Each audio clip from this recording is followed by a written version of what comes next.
Good day.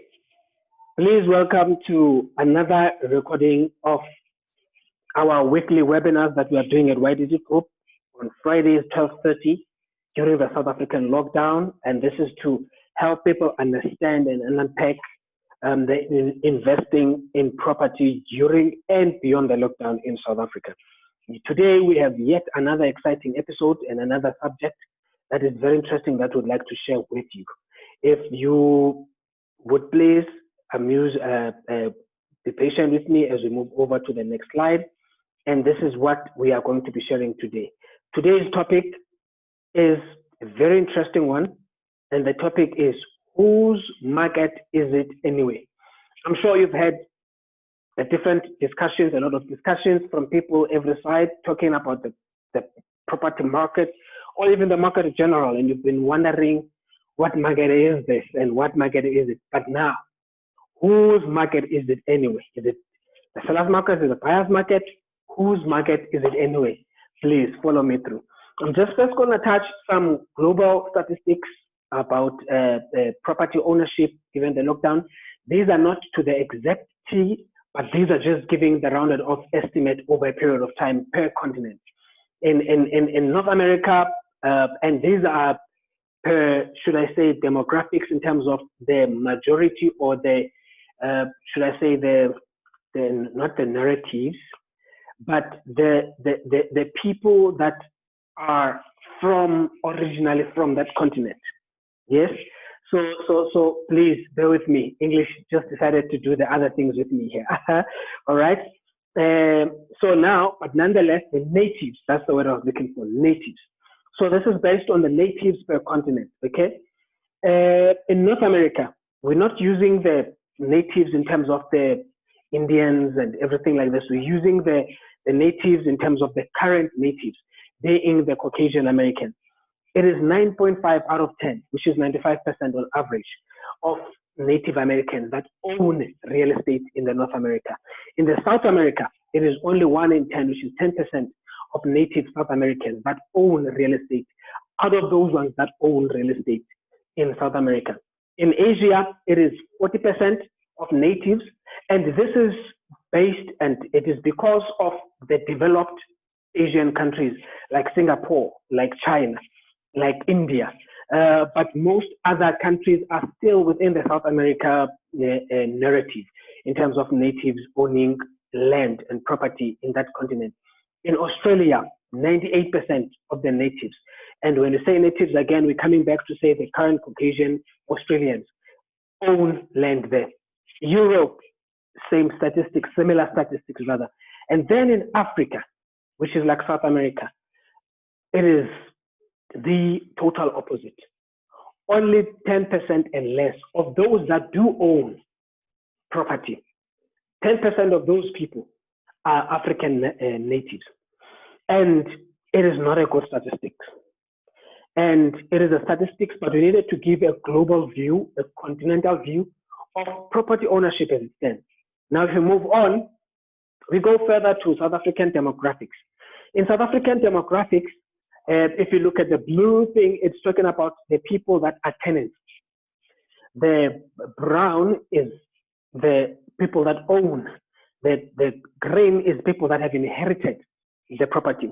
Now, the reality is in South Africa today, only 11.9% of people own the property they live in.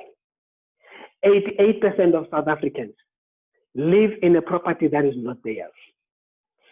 Most of those are tenants that are paying somebody else's bond or they're paying rent to somebody else. And these are the current South African realities. Let's move on. The demographics per province, it is similar to the previous one. We did not even break it down. It is very close.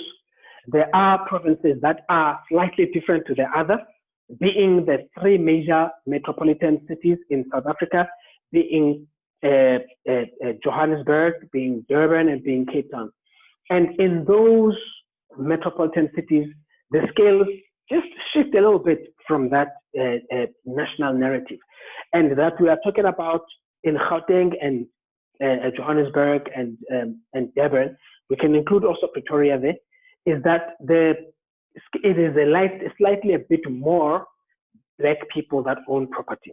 It is also slightly more people that own property in those metropolitan cities, simply because the economy is more active than it is in the rest of the cities in South Africa. So it is almost the same. In the Western Cape, which is Cape Town, there is slightly lesser Black people that own property. There is slightly more people that own property because of the demographic and racial balances in terms of within the and socioeconomic balances within the greater city of Cape Town and some parts of the Western Cape. All right. This part was the part that was designed for the Q&A. So we had a Q&A during our actual webinar. So like I said, this is a recording because during the webinar on Friday the 22nd, a day before my birthday, we could not record our webinar due to technical difficulties. Now, what is a property? What is property market? Property market, just like almost any other market, it is the trade of the industry. It is the trade of properties, the buying and the selling of properties. And that is basically the market, the trade of properties and any other market-related activity, any other property-related activity. That is basically what we're defining as the property market. The South African property market analysis takes a total slight different turn. Some of these statistics are yet to be reworked properly. However, with the current standing, the properties on the market versus properties that are for sale, there is different levels of properties that we work with. And these are the properties the figures are slightly different to the ones that happened during the lockdown property market analysis. But on the previous slide, what happened is with the property market is with every one purchaser, that there is an average of 7 to 8 properties that they have to choose from. That is a standard general South African public market. When I say public, I'm not talking in terms of free trade, but I'm talking in terms of publicly recorded as a property being in the market. And the current sources that are used to gather these statistics is the public marketing platforms of property, like the current public property websites, the main ones being Property 24, Private Property, and any other major public property listings that are being used in the market. So these statistics are based on those public listings in terms of the number of properties that are there. Now, I will take it and bring it closer to a one city, which is almost as well the same in different cities, but it is different. But I want to bring it to the city where I currently reside, and that is in Bloemfontein. In Bloemfontein, averagely a month, there are over 6,000 properties in the market. Remember, this is the properties that are publicly advertised. This is excluding, of course, the properties that the sellers are selling them directly or to the purchaser, or where the estate agents that are involved in that sale are not marketing it publicly, or even the property didn't even make it to the market yet. It's just the property was able to be sold off the hands before it even got to the market, which is the public open market for everybody to know and understand. Now, going back to our figures, in Bloemfontein, every month there's an average of 6,000 properties being advertised and being listed in public platforms. Out of those 6,000 properties, there is an average of just over 600 properties that get to be registered at the South African Peace Office in the Bloemfontein office from those properties that are on the market. There are other factors to consider. The properties that are registered, remember now, the properties that are registered in the Bloemfontein market, the Bloemfontein Peace Office, are not only Bloemfontein's properties, because the whole of the state is using the Bloemfontein Peace of Register to register all properties. However, let's keep it as it may, as if it is Bloemfontein properties alone. Now, there is a big gap and many other activities that happen between Bloemfontein, between properties that are on the market up until the properties are registered. There's a big gap. Many stages that must still happen in between here. Now, we're talking the beginning and only the end. In between, you could find that it is only perhaps the capacity of this office. We could find out that perhaps it is other things that are playing a role in between that are disturbing or delaying registration process in all these properties all the way to registration.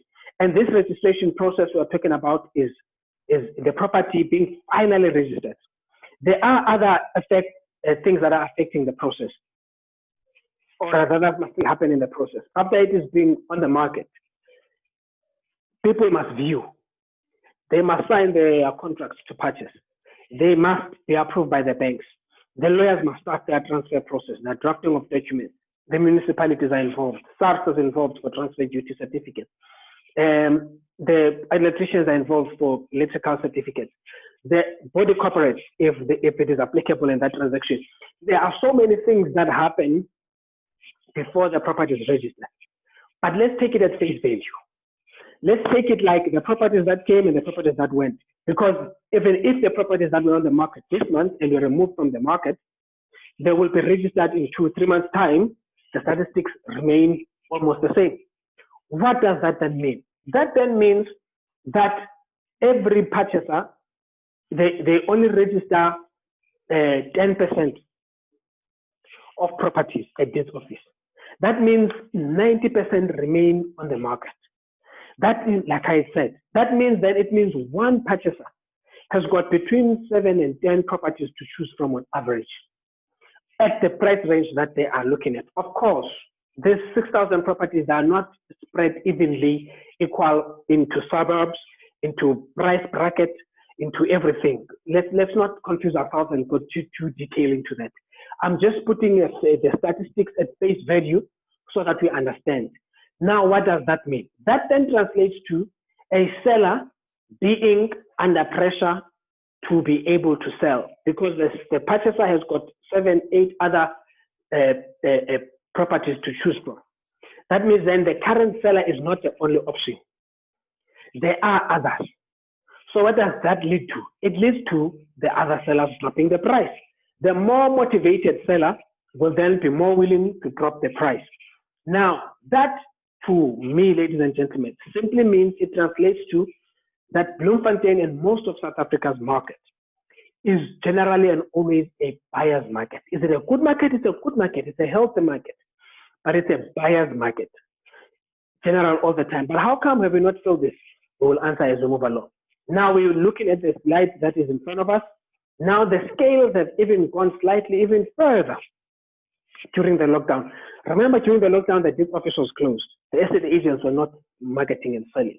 It's only the banks that were still continuing to approve home loans, but at a very slow pace. But there was no new listings on the market. There was no real market activity, and there was definitely no registrations on the market. Now, that then meant the same sellers remained even more under pressure because now they're not able to upload their properties. Now, there could possibly be other sellers that got added, maybe even though they might not have gone publicly, but that have decided I'm selling for the various obvious market or COVID-19 effect reasons. And those reasons being, perhaps I've lost my job. I can't pay anymore because I'm not able to produce income as a business person. I can't pay my bond. There are many reasons that could have done that. The tenants that were there could not pay, neither could I evict them because the laws are prohibiting me from evicting people during the lockdown as it stands. So that means then the seller is still sitting at a position where he needs to sell and possibly even more sellers. All right. Now, there are a couple of market role players that are running the market or that are involved in the market. It is the seller, the person selling the property. It is the purchaser, the person buying the property. It is the estate agent, the person who is in between the purchaser and the seller. Now, it depends on occasions, it depends on transactions. Sometimes the seller has appointed an agent to sell the property. The purchaser is also being assisted by an agent, so there's two agents. Sometimes, and it does happen, we are also registered estate agents, that you ask a colleague to assist a client of a property they're looking for. And this is a third agent who says, no, I know agent so that has got a listing that is similar to this. Now there's three agents in the market, in the process and in between. And that is one of the main reasons that the market has not felt it for years and decades, that it is always a purchaser's market. Because most of the time, the agents are coming appointed by the sellers to list the property on the market and to sell it. So during that specific time, the agents being appointed by the seller, they are mostly protecting the interest of the seller. So the agent is standing in between and controlling the market. They are the ones communicating with the purchaser or the purchaser's agent to say, no, the seller cannot take this price. Sorry, it is too low. And say to the seller, it is going to go. I know you are under pressure, but not just yet. Don't drop the price just yet. Now, I'm not speaking against estate agents. I myself am a registered estate agent. I am just making aware of everybody of the fact. And yes, believe it or not, I recommend that you use a professional. I recommend you use an estate agent when you buy or sell a property. And in fact, in anything that you do in life, my recommendation is that you appoint a professional that knows what they are doing, that do it every day for a living, then they are able to protect you. And some of the reasons I would continue to recommend using an estate agent, it is because they are able to see things and protect you as a purchaser that you're not aware of. Things like they're able to check the property because their name is there. If something happens as well, they will also be asked and to give account to the estate agency at first bought, if the agent is a registered agent, where they must be able to check if there are cracks in the house that were hidden by the seller that they are aware of. They must tell you. If there are other defects, they must tell you. They must come clean and be transparent with you so that you get to know, see, and understand what the challenges are. They will also be there to advise you on the price. If the price is too high and you're not aware because you are willing to pay because you really like the property, an estate agent will be there to advise and say, no, you will be paying too much for this property. This property is actually worth less than you are willing to pay. So there is more benefits than not to appoint an estate agent. I was just making you aware of the role that they played in the market. Now, here are the factors that are influencing. Those guys were the role players. Now, the factors that influence the market. Currently, the economy is expected or projected to contract by 7-8%, which is the GDP. The interest rate has dropped to 7.25% from 9.75% in January. The repo rate has dropped to 3.75% from 6.5%. And these rates are this low. It is the lowest it has been in almost 5 decades. And it is unprecedented for things to happen like this. Simply because in the past, when the economy went down, whether the markets crashed, whether there was a recession, when there was a serious decline in the economy, the interest rate would go up. I'll just remind some of you who would remember. Remember the recession, the world recession that we had in 2008, 2009, a little bit of 2010? In that recession, the interest rate went close to 13%, if not more than that, and people could not be able to afford to pay their houses, mostly the investment extra properties, because of the rates that were too high. And now that then forced people to sell. The property market was booming in terms of auctions. The auction property market was booming because houses were repossessed and being sold because people couldn't keep up. Now, we can go back even to the Great Depression in the early 1900s, the 20th century. The interest rate went up when the market went down. So this is one of the first time in a while. It is still being researched. It's possible that even in history, that when the market went this drastically down internationally, that the interest rate in most countries have been dropped. But now we're sticking to South Africa. Now, what then does that mean? It means you pay less for the property, the same property. If I can make an example, if you bought the same property in 14, 15 months ago for 500,000 rent, you would have been paying between 5,000 and 6,000 rent. But today you buy the very same property, you'll be paying 4,000 rent, just over 4,000 rent, depending on the interest rate, but you'll be paying on average just over 4,000 rent. That, my dear brother and sister, it is a 50% decline on monthly repayment. Now, what does that mean? That then simply means it's a big influence in the market. It's a big influence in the market because what you're going to pay now is going to be less than you normally pay. And then the third factor is the trade, and because of the lockdown, so the trade is not, which is another flex factor influencing the market. So the trade is not going on, so it is the lockdown influencing it. The estate agents, we spoke about them as a role player and how they influence the market as well. Now, whose market is it? Whose market is it? Yep, you got it right.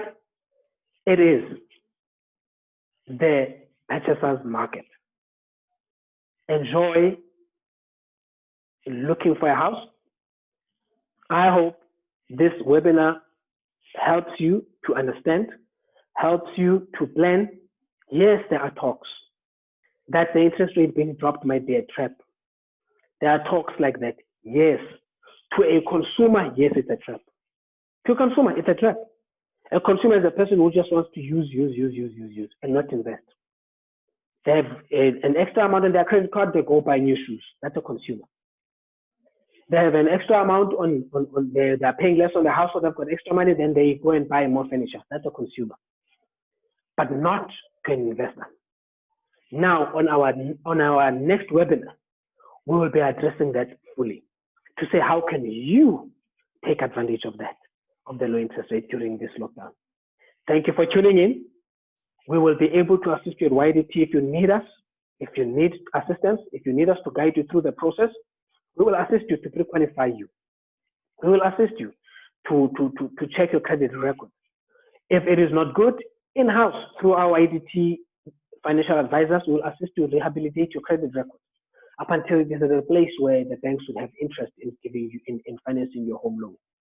We will assist you to look for the day one deal at YDT Group. We will assist you to apply for your home loan at YDT Group in-house. We will assist you to transfer your property with our in-house partner attorneys and their attorneys.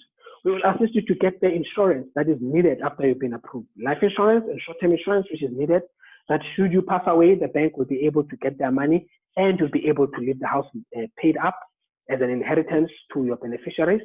And that the short-term insurance to make sure the house, if anything happens to it, that it is the insurance will kick in, pay up, take the place back to its place where it initially was before anything ever happened. Now, with all of that in mind, please feel free to be in touch with us. Feel free to reach us on our YouTube channel, which is most probably where you're watching this video. Our YouTube channel is YDT Group. Subscribe so that you can get an update on all the videos that come up. Please follow us on Facebook. Go and like our page. It is YDT Group. Please go and follow us on Twitter, YDT Group. Follow us on Instagram, YDT Group. And you can send us an email at inquiries@ydtgroup.co.za. You can also go to our website that is currently being upgraded to the world-class ydtgroup.co.za. Good luck and come to us. Let us assist you to create wealth and build legacies through property ownership, which is our own mission at YDT Group. Thank you very much for tuning in. Take care.